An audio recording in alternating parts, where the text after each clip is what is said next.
دا ملک آزاد شوی چې څه مقصد د پاره دی هغه دی لا اله الا الله محمد رسول الله صلی الله علیه وسلم. ملک پاکستان د تحریک ازادۍ متعلق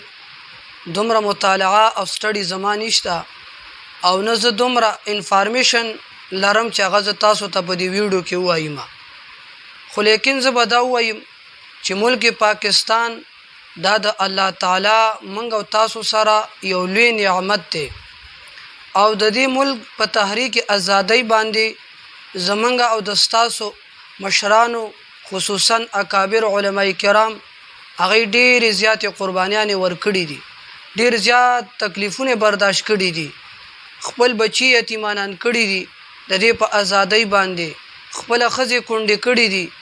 جیلونو ته تللي دي. په منګه او تاسو ته پکار دي چې دغه د الله تعالی په نعمت باندې لکه څنګه چې الله تعالی په قران کریم کې فرمایي لئن شکرتم لازیدنکم ولئن کفرتم ان عذابی لشدید، کچيره تاسو زما په نعمت باندې شکریا ادا کړئ، زما دغه نعمت احترام او عزت الله تعالی وای لازیدنکم، زب تاسو ته دغه نعمت نورم چې کوم د ډیر زیات بل ان کفرتم او کچيره تاسو زما دغه نعمت ناشکری وکړه د دې مو احترام نو ان عذاب لشدید، بس بشک بیا زما عذاب ډیر زیات چې کوم د سخت دی. نو محترمو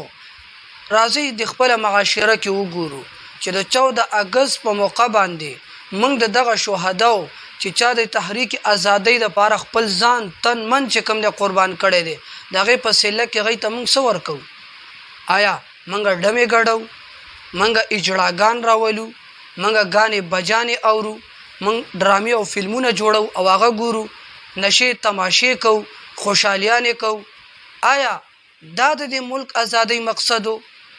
دا ملک آزاد شوی چې څه مقصد د پاره دی هغه دی لا اله الا الله محمد رسول الله صلی الله علیه وسلم. راځي چې د دې ملک په تحریک ازادۍ باندې الله تعالی ته 2 رکعات نفل منځ کو، د الله تعالی په لار کې صدقه ورکو او د الله تعالی په دغه نعمت باندې موږ تاسو شکر ادا کو.